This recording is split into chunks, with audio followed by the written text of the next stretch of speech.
And now, for the most part, I am going to hand the rest of the service over to Richard, who is going to take us through this sacred Memorial Day service.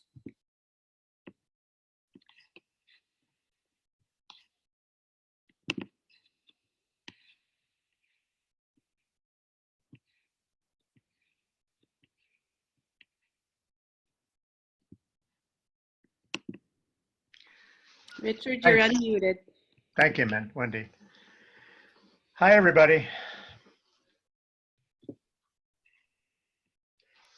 On this Memorial Day, I want to share some words by a Russian poet, Yevgeny Yevtushenko, written during the Cold War, that brought Jan and me hope as we struggled to survive the hot war of Vietnam that was about to engulf us. The title of the poem is People, and here's the last part of it.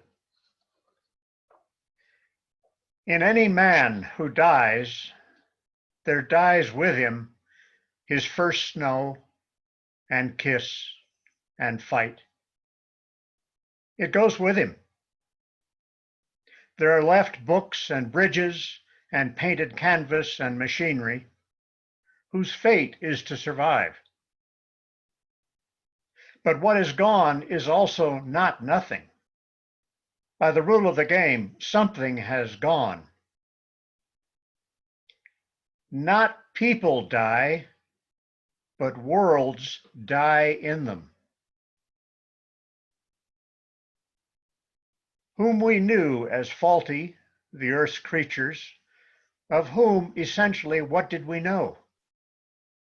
Brother of brother, friend of friends, lover of lover? We who knew our fathers in everything, in nothing. They perish. They cannot be brought back. The secret worlds are not regenerated. And every time, again and again, I make my lament against destruction.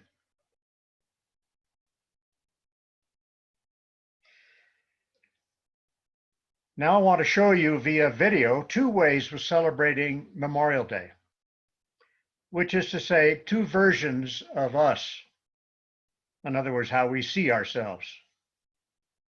And ask that you consider both with heart as well as mind. My thanks to Amanda Lynn and Maya who prepared them.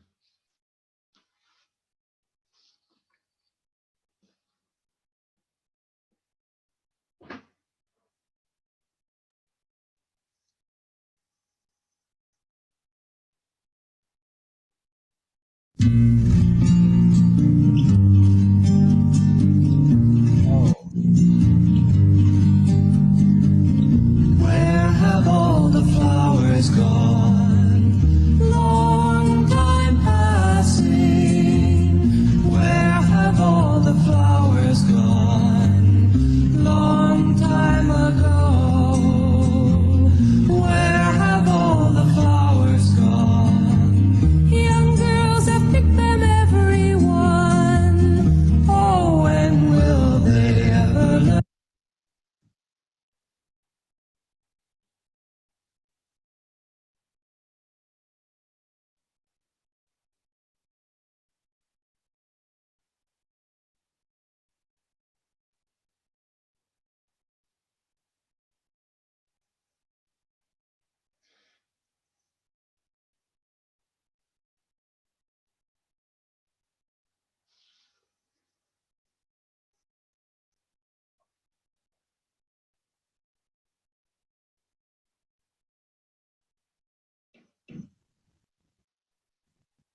Do we have the second video?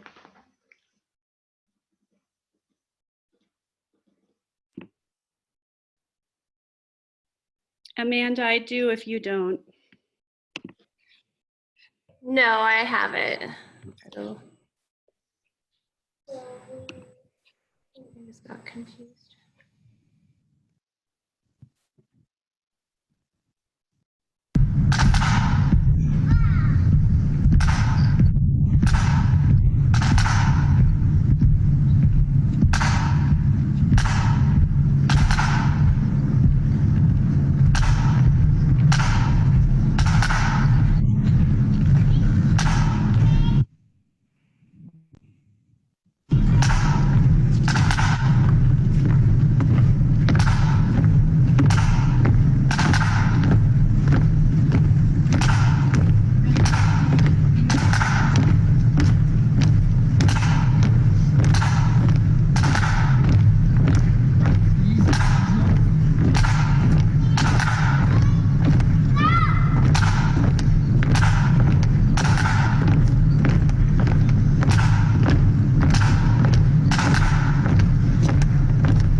Tomorrow, we will celebrate, if that's the right word, Memorial Day.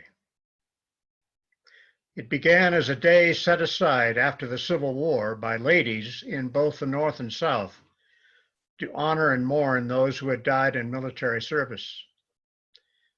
It was formalized as a national holiday by Congress in 1971. It is a day of death and loss.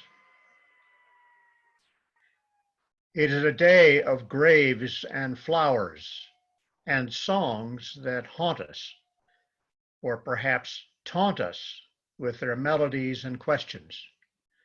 From Amazing Grace to Where Have All the Flowers Gone? It is a spiritual day as well as a patriotic civic ritual that transcends time and space as only sacrificial death can.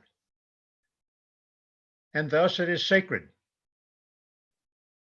which is compelling in these dark, uncertain times we find ourselves in, deeply divided, leaderless, and beset by a pandemic that has shredded our certainties, the certainties of our lives, into 1,000 pieces, now blowing in the wind.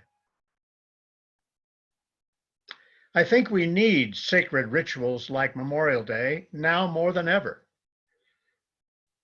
We long for what has been noble and good in our country and will be again for our children and grandchildren. But we must ensure that days like this are meaningful and true, that we understand what the dead are telling us. So the central message of Memorial Day, of service and sacrifice, spans past, present, and future. It is both mourning, a form of grief, and hope for better things to come for all of us. But how we see it and celebrate it can differ in striking ways, as the videos showed us. There are 3 things I want to do with you this morning. First, I want to share some local stories of those who died in the 5 major wars we have fought over the past century. Then I want to explore more deeply the meaning of service and sacrifice, using their stories as examples, voices from the past.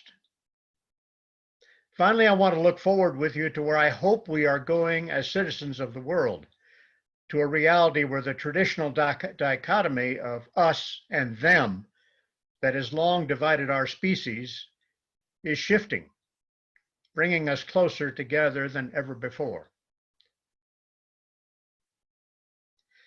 As you saw in the second video, actually in this case, the first video, 123 young men from Mesa County died in World Wars I, II, the Korean War, the Vietnam War, and the War on Terror through 2020.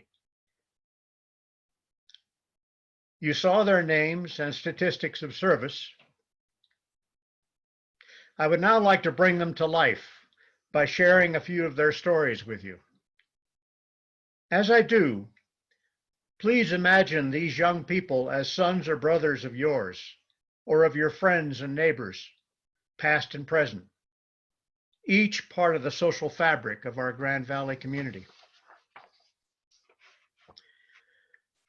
George R.B. Robbins was born in 1894, son of Charles and Hattie Robbins and brother of Hattie, James, Ruth, and Rachel. The family lived at 115 South Spruce Street in Grand Junction. A well-known and likable young man, George worked as a freight clerk for the railroad.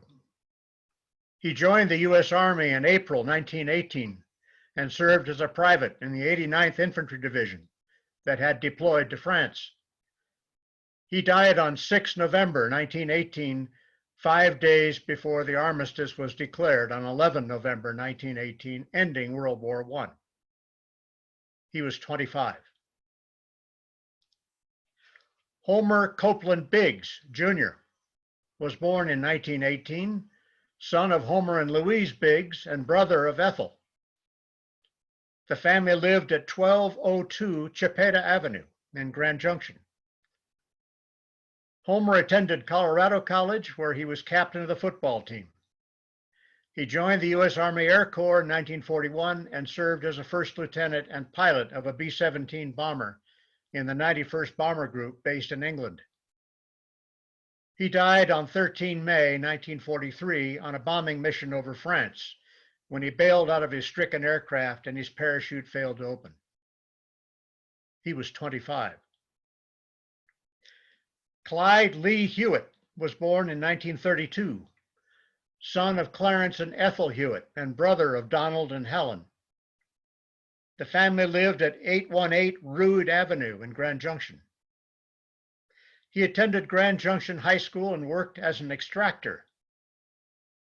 He joined the U.S. Army in 1950 and served in Korea as a private first class in the 2nd Infantry Division, operating as part of the United Nations forces. He died at the Pusan Perimeter Breakout Battle on September 17, 1950. He was 18. Thomas Patrick Doody was born in 1948, son of Jerry and Thelma Doody, and brother of Gerald, Michael, James, Mary Jo, Irene, and Nancy. The family lived at 630 West Mesa Avenue in Grand Junction. He attended St. Joseph's Catholic Church and graduated from Central High School and Northwest College in Rangeley. He dreamed of becoming a pilot and starting his own business, ferrying clients back and forth from Aspen and Vail. He joined the U.S. Army and served in Vietnam as a warrant officer and helicopter pilot in the 101st Airborne Division.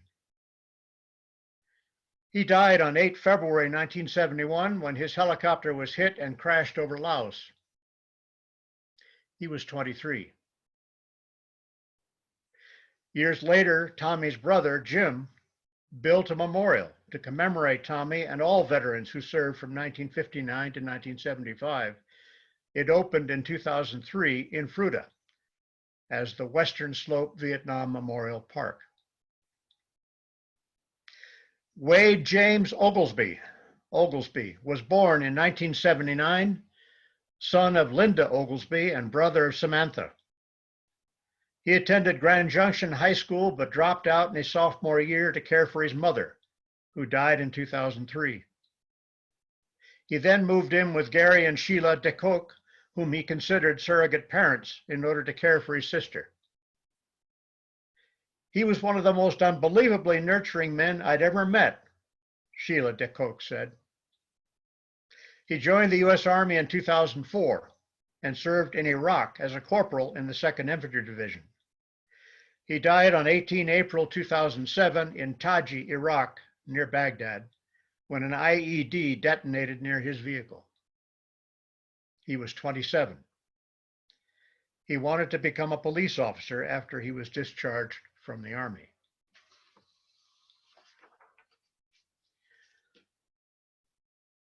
This is the cost of war. This is the physical meaning of sacrifice. But why and for what did these young people die? For George Robbins and the other 9 young men from Mesa County who died in World War I, they had been drafted under the Selective Service Act of 1917, passed specifically to raise troops for the war. Future iterations of the draft remained a major factor in determining both service and sacrifice for young men until after the Vietnam War in 1973, when it was ended and military service became all volunteer. Which raises another question. How does a young man give his life for something he is forced to do? What happened to this likable young man and freight clerk when he found himself drafted to fight a war far away against an enemy he had never imagined for reasons hard to understand? Most of the country was reluctant to go to war. Volunteers were few. That is until late 1917, when the federal government commissioned George Creel, a Denver journalist, to help out. Creel's Committee on Public Information quickly recruited 75,000 speakers who made 750,000 4-minute speeches in 5,000 cities and towns across America, and was so effective that for families throughout the country, every item of war news they saw in the Country Weekly, in magazines, or in the City Daily, picked up occasionally in the general store, was not merely officially approved information, but precisely the same kind that millions of their fellow citizens were getting at the same moment. Every war story had been censored somewhere along the line, at the source, in transit, or in the newspaper offices in accordance with, quote, voluntary, unquote, rules established by the committee. Was Robbins or the others persuaded? We'll never know. What we do know is that shortly after being drafted in April 1918, he was assigned to the newly established 89th Infantry Division, which took part in one of the largest offensives in the war at Meuse-Argonne in northeast France, and was among the 26,277 Americans killed there. For what? For Homer Biggs and the other 80 young men from Mesa County who died in World War II, the question may have been more relevant. Although the US had declined to join the League of Nations following World War I, and isolationist America First sentiment was strong as the US began to emerge from the Great Depression, the rise of fascism and the rapid sequence of German victories in Europe in 1940 began to change things. The draft was reinstituted in that year and would eventually induct 10 million young men into the armed forces, 63% of those who served. Then the Japanese attack on Pearl Harbor in late 1941 changed everything. Biggs joined up, much as my father and Dale Foreman, one of our church members, former church members, had, and served as bomber pilots flying missions over the South Pacific and Europe, where Biggs got shot down and died. All were fighting a war not so far away against an enemy that was terrifyingly real for reasons easy to understand. For what seems clearer. For Clyde Hewitt and the 7 other young men from Mesa County who died in the Korean War, the question was more problematic. US involvement in the Korean War, the first major conflict of what had come to be called the Cold War, was through the newly formed United Nations, not through a direct declaration of war. Although the draft had been reinstituted in 1948, few young men were inducted until early 1951, when Chinese entry into the Korean War transformed the magnitude of the conflict. Hewitt died in the Pusan perimeter breakout, fighting in a war far away against an enemy he, like George Robbins before him, had never imagined, for reasons and a cause that must have seemed largely abstract. For what seems unclear. For Thomas Doody and the other 19 young men from Mesa County who died in the Vietnam War, the question is more problematic and darker. US involvement had started with attempts to shore up what remained of the French colonial empire in Indochina against a long-standing struggle for independence by Ho Chi Minh and other nationalists whom the US had supported in World War II. By 1964, the French were gone, and the US now viewed Ho Chi Minh and his struggle as puppets of communist Russia and China. By way of the Tonkin Gulf Resolution of that year, not a declaration of war, the US intervened, eventually sending 2.7 million military personnel to Vietnam, approximately 30% of whom were drafted. Doody died as the US shifted to a strategy of withdrawal, leaving South Vietnamese Army, or ARVN, units to do most of the fighting. His helicopter was shot down over Laos on 8 February 1971 while transporting ARVN troops. He was among the 58,209 US deaths and estimated 410,000 Vietnamese civilian deaths caused by US actions in both North and South Vietnam.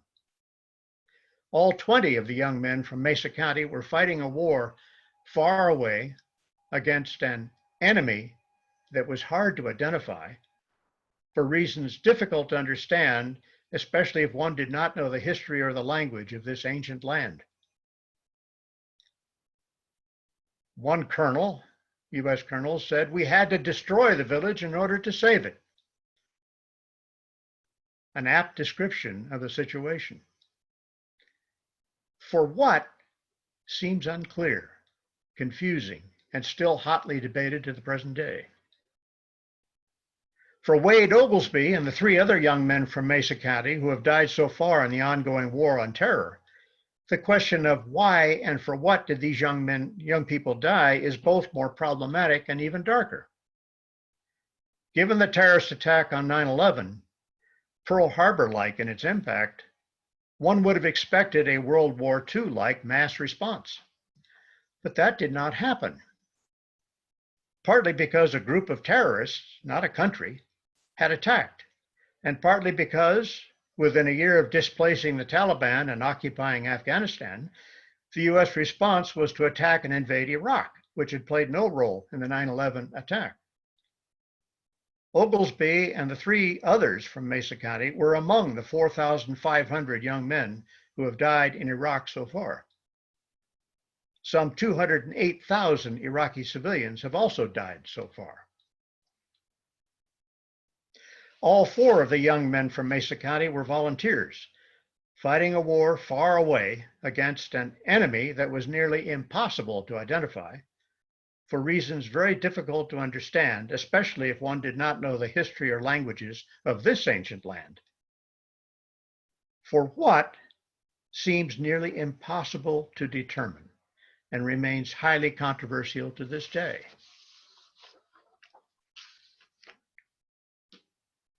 Some closing thoughts. 8 weeks ago, everything suddenly stopped. The frenzy of modern life paused, the political noise ceased, the distractions faded, and the skies cleared. Now, in the hush and quiet of these pandemic days, as families all over the world are huddled together with loved ones, perhaps we can think more clearly. If we listen carefully, perhaps we can hear the voices of the young people who died for us, speaking to each other and to us from their graves. What might they be saying? George Robbins might be saying that the cost of war was too high, the sacrifice too great, and that the enemy turned out to be a manufactured set of beliefs, a rationale produced by a concept of power devised long ago to divide us into artificial categories of us and them. And he might also have confessed that he and millions of others bought that rationale based on a sales pitch, not on the truth of what it was. False advertising, we might call it. Homer Biggs might question this, but he would also be asking his parents why they had not learned the lessons taught by George and his fellow veterans. A peace based on revenge and isolationism does not last. Institutions for building world peace must be supported. He would agree that the consequences of not doing these things allowed the rise of new and improved rationales of the enemy based on more refined categories of us and them, marketed with an even more effective sales pitch that almost convinced everyone. It took another war to stop this and to rediscover the truth of international cooperation. Clyde Hewitt might also agree, but point out that international cooperation was a hard truth, difficult to understand and implement, and always vulnerable to competition from the latest manufactured rationale of the enemy, based on the latest iteration of us and them categories, marketed with an even more refined sales pitch. Thomas Doody would also agree, but point out that he was only trying to apply the lessons learned from his parents, the greatest generation, who had fought so heroically in World War II. But he might also confess that perhaps he had been too caught up in the glory of what his parents had done and lost sight of the realities pointed out by Clyde Hewitt. As a result, he had bought the latest rationale of the enemy, but found that it was shoddily made and not very reliable. He might also confess that the indirect cost of war, measured in civilian deaths, was far higher than he had expected. Wade Oglesby, hearing all this, would probably also agree, pointing out how flimsy the upgraded rationale of the enemy had become, and how high the resulting cost of war had become, not in military deaths, but in civilian deaths. Feeling lost and overwhelmed, he might confess that no one understood or paid attention anymore, and that the only community he had were his buddies who had been through it with him, many of whom were now dying of suicide.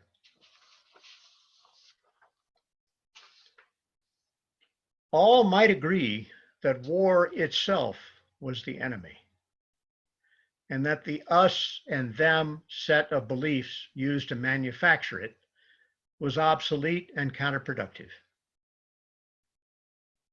Beyond the clean and orderly crosses in cemeteries across the country, they might say, the reality of war is dirty and messy and needs to stop.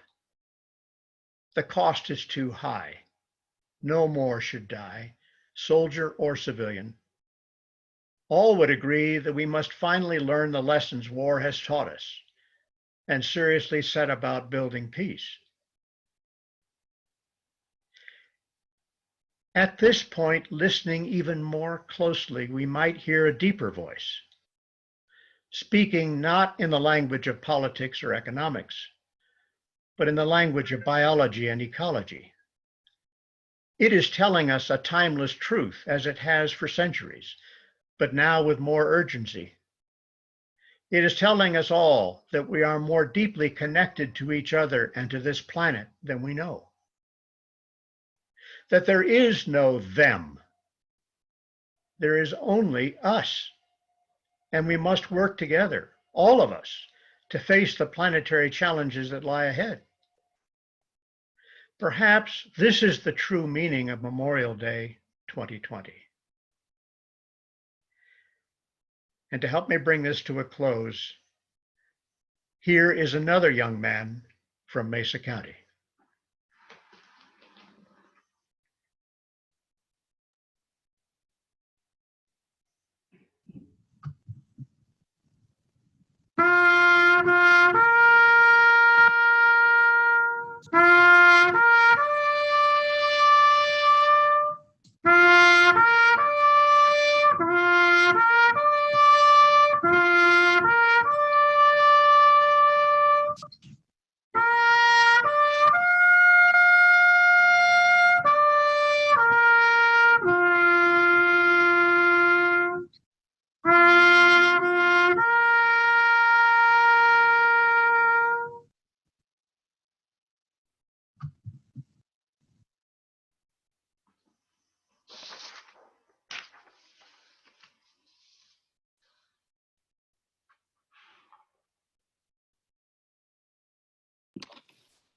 Thank you, Richard.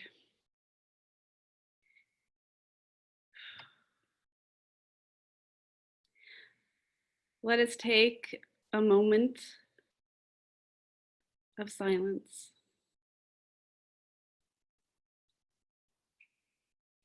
to recognize what this day and this time in the year 2020 means to all of us.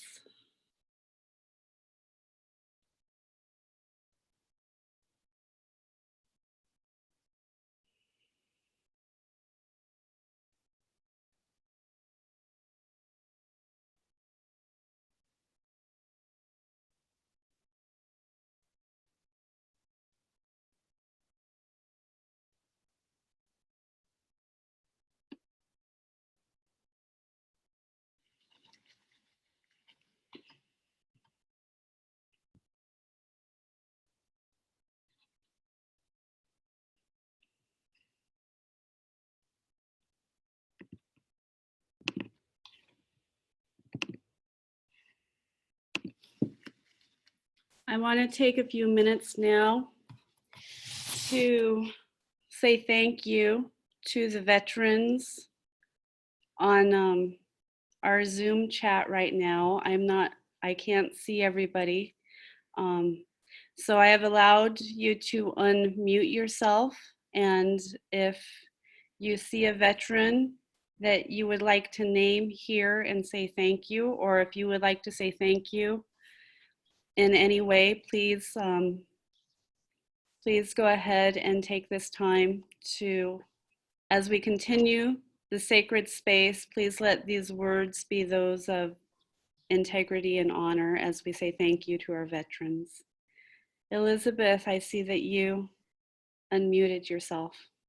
I'd like to recognize Phil Ellsworth, who's joining us today. And I know that he has taken a lot of his own time and spoken at many elementary schools and middle schools across the Grand Valley to try to let them know that maybe war isn't the best way to go.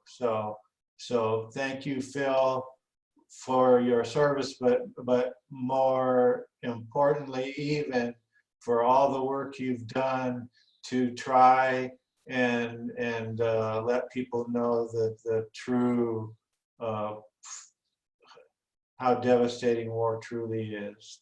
Thank you, Phil. Herb, did you want to say something?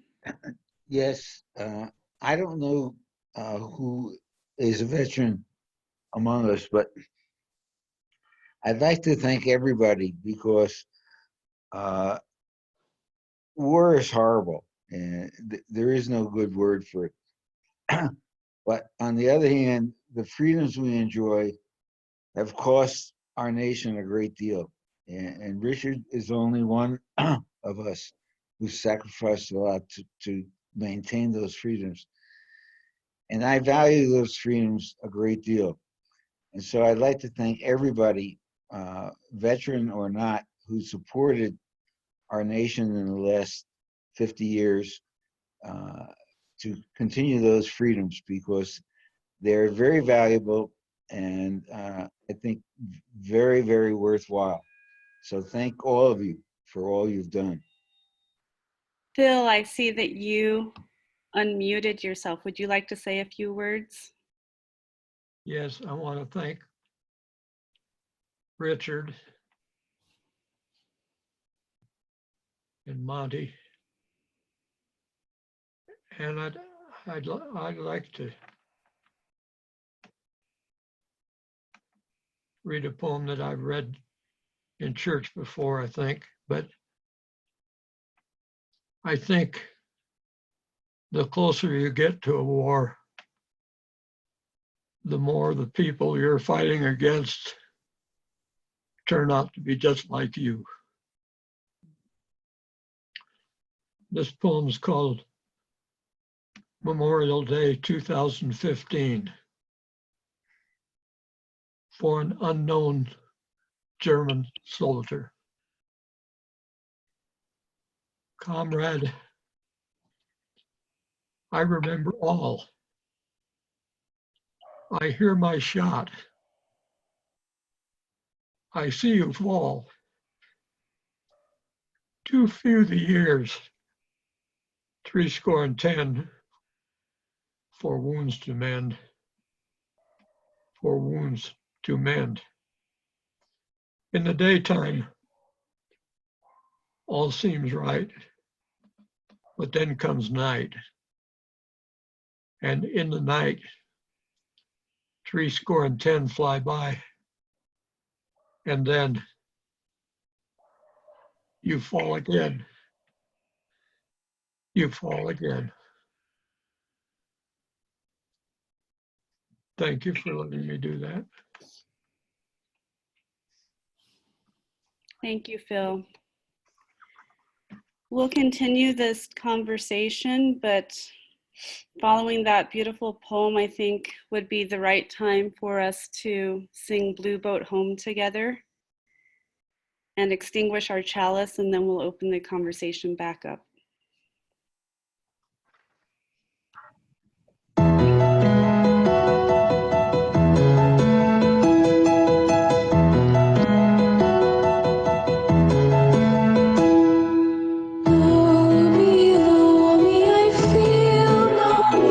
ocean, standing on these mountains and plains, far away from the rolling ocean.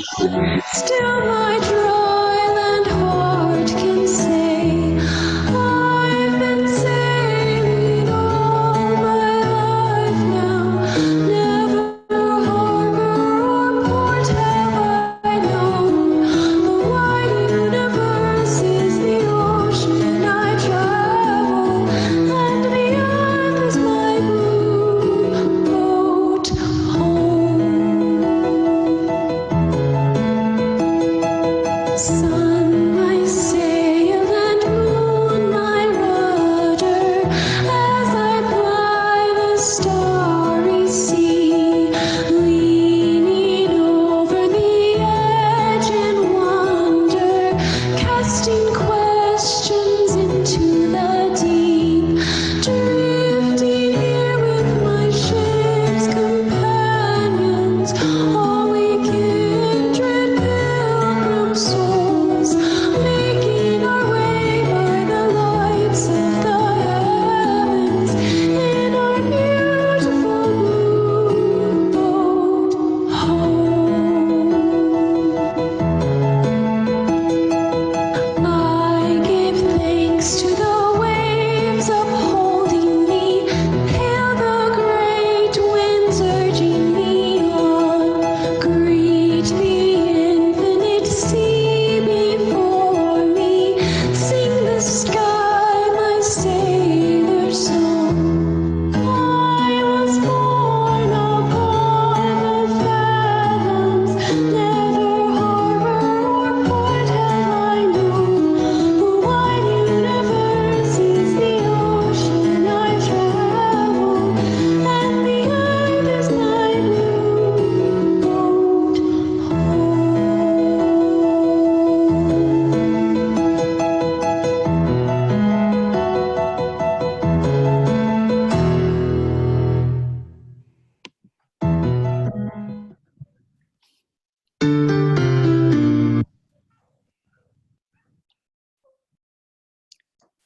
Thank you. Let us now extinguish our chalice, and we'll have Peg sing us out, and then I will open the conversation back up so we can continue honoring our veterans. We extinguish this flame, but not the light of truth, the warmth of community, or the fire of commitment. These we carry in our hearts until we are together again. Go your way in peace, wander as you may. Blessed is the path you take, may love guide you on your way. Thank you. And I do want to open it up now for us to continue our conversation for a little while.